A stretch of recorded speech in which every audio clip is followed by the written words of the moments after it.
So welcome to yet another virtual classroom of Jafri Academy of Modern Education. Class 8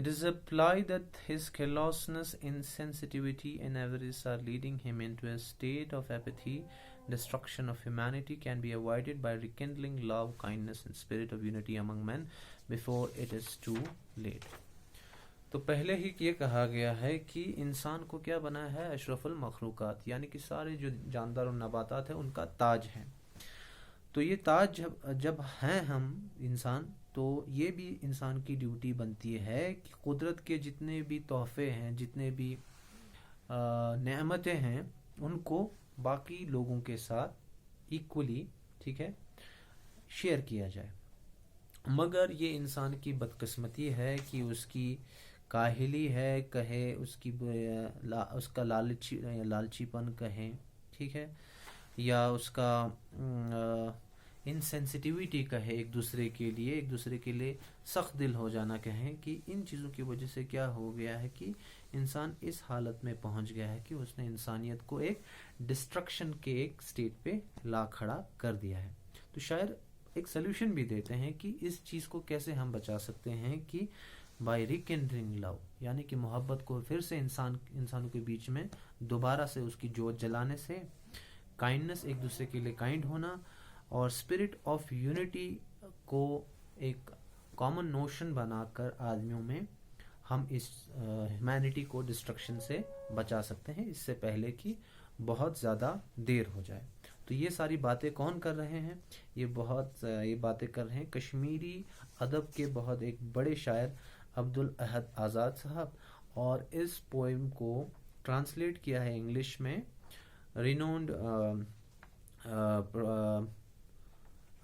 professor جناب جی are ملک صاحب نے.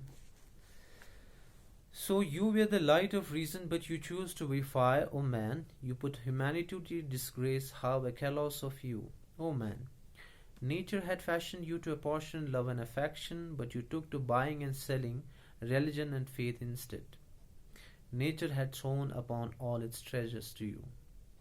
You had to share them equitably, but you sat serpent-like on them. One world, one mankind, as close to one another as the nail to the flesh. Who then ignited the fire of division and duality in your mind? You posed to be the pillar of a religion. You posed to be the pillar of religion and dharma without caring the least for either. Seeing your shameful deeds, humanity has fallen into lament. Should mankind ever own and profess a religion and faith which perverts the essential unity of man into division and disorder? To mischief and disruption you have given the name of religion and patriotism, to which you call awakening is a stupefying hangover. Your own misdeeds have deluded you, and you crumble against fate. Still perceiving the hackneyed ways, how can you ferry across? Your heart restlessly vibrating, your vision clouded by fantasies. All this is a fanciful dream. Now wake up, O man, wake up. Friends and mates who shared your woe like parts of your own heart, how could you tear their hearts to pieces, you bloodthirsty man? In your own garden you cut the roots while watering twigs and leaves. Your own home you ransack and ravage and tear apart. تو شاعر پہلے line میں کہتے ہیں کہ تم ہر ایک چیز کی وجہ تھے، ایک انسان، ٹھیک ہے. You were the light of reason، یعنی کہ تمہارے وجہ سے ساری چیزوں کو خلق کیا گیا ہے، بٹ ٹھیک ہے، تمہیں اس طرح سے خلق کیا گیا تھا کہ تم دنیا کو روشنی پیدا کرو، لائٹ، بٹ تم نے یہ چوز کیا کہ تم آگ بنو، تم کاز آف ڈسٹرکشن بنو.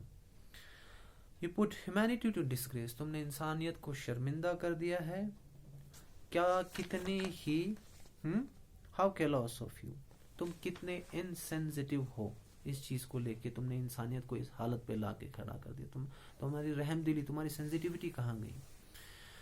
قدرت نے تمہیں ایسے بنایا تھا Nature had fashioned you to apportion love and affection. قدرت نے تمہیں ایسے بنایا تھا کہ تم دنیا کو محبت دو، دنیا کی خدمت کرو، کیئر کرو ایک دوسرے کی، اتنا سینسیٹیو تمہیں بنایا تھا. بٹ تم نے کیا کیا؟ But you took to buying and selling religion and faith instead. محبت، پیار، ایثار اور قربانی کو پھیلانے کے بدلے تم نے کیا کیا؟ تم نے مذہب کا خرید و فروخت شروع کر دیا. انسانیت کو مذہب کے بنیادوں پہ بانٹنا شروع کر دیا. ٹھیک ہے، تم نے آستھا اور مذہب کا ویاپار شروع کر دیا. Nature had thrown upon all its treasures to you. You had to share them equitably, but you had set serpent on lightning. قدرت نے اپنے سارے نعمتیں تم لوگوں کے لیے فراواں کر دی تھی، مگر یہ تمہاری ذمہ داری تھی کہ تم اپنے قوم میں، انسانوں کے بیچ میں ان نعمتوں کو ایکول پورشن میں شیئر کرو. بٹ تم نے کیا کیا؟ تم نے اس سانپ کے طرح جو سارے ٹریجرز پہ خود کنڈلی مار کے بیٹھ جاتا ہے، اسی کی طرح سے تم اس سارے دولت پہ بیٹھ گئے اور دوسروں کا خیال تمہارے دماغ سے نکل گیا اور تم سیلفش بن گئے. One world, one mankind, as close to one another as nailed to the flesh. Then who ignited the fire of division and duality in your mind? ایک دنیا، ایک انسانیت، تم اتنے ایک دوسرے سے قریب ہو جس طرح سے ایک ناخون گوشت سے قریب ہوتا ہے. یعنی کہ انسانوں کے بیچ کا جو جڑاؤ ہے، بانڈ ہے، اس کو ایسے ایکسپلین کر رہے ہیں جس طرح سے ناخون گوشت کے ساتھ جڑا ہوا ہے، اتنے تم لوگ ایک دوسرے سے کلوز ہو. ایک دنیا ہے، ایک انسانیت ہے، سب تم لوگ، اتنا تم لوگ کے بیچ میں خدا نے تم لوگ کو اس طرح سے بنایا.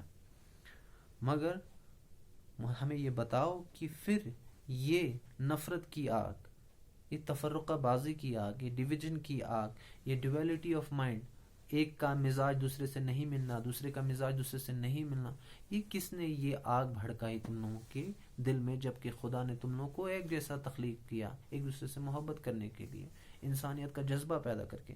بٹ تم لوگ انسانیت کے جذبے سے کوسوں دور ہو. You pose to be the pillar of religion, dharma, without caring the least for either. Seeing your shameful deeds, humanity has fallen into lament. ٹھیک ہے، تم ایسے دکھاتے ہو اپنے آپ کو کہ جیسے کہ تم مذہب اور دھرم کے کیا ہو، ایک پلر ہو، یعنی کہ دھرم تمہارے وجہ سے کھڑا ہوا ہے، یعنی کہ تم ایک اہم ستون ہو، تم ایسا پریٹینڈ کرتے ہو. ٹھیک ہے، without caring the least for either. اور یہ سب کرتے ہوئے نہ تمہیں دھرم کا خیال ہوتا ہے، دھرما کا یعنی کہ پرنسپلس آف ریلیجن، نہ تمہیں مذہب کا خیال ہوتا ہے. تم اپنے آپ کو ان کا ستون سمجھتے ہو، بٹ ان کے جو بیسک ایسنس کو نہیں سمجھتے ہو. اور تمہاری ان حرکتوں کو دیکھ کر انسانیت رو رہی ہے، اور اسے اپنے آپ پہ انسانیت بالکل تباہ و برباد ہو گئی ہے. اس کے جو ستون ہیں وہ گر گئے ہیں، اور وہ اپنے آپ پہ نوحزاری کر رہی ہے، وہ اپنے آپ پہ آہ و بکا کر رہی ہے، وہ اپنے آپ پہ رو رہی ہے. Should mankind ever own and profess a religion and faith which perverts the essential unity of man into division and disorder? کیا انسانیت کبھی ایسے مذہب یا کبھی ایسے فیتھ کو اپنانا چاہیے، اس کو ایسے اپنانا، پروفیس کرنا چاہیے جو انسان کو خود انسان سے دور کرے، ایک دوسرے میں تفرقہ بازی کرے اور ایک دوسرے میں فساد پھیلائے؟ کیا مذہب کبھی انسان کو اس طرح سے کر سکتا ہے؟ تو ظاہر سی بات ہے وہ اپنے مذہبی ہونے کا جھوٹا کلیم کر رہا ہے، کیونکہ کوئی بھی مذہب ڈس آرڈر اور ڈس یونٹی کو نہیں پھیلاتا. تو ہم اس چیز کو نیکسٹ لیکچر میں کنٹینیو کرتے ہیں. Thank you very much.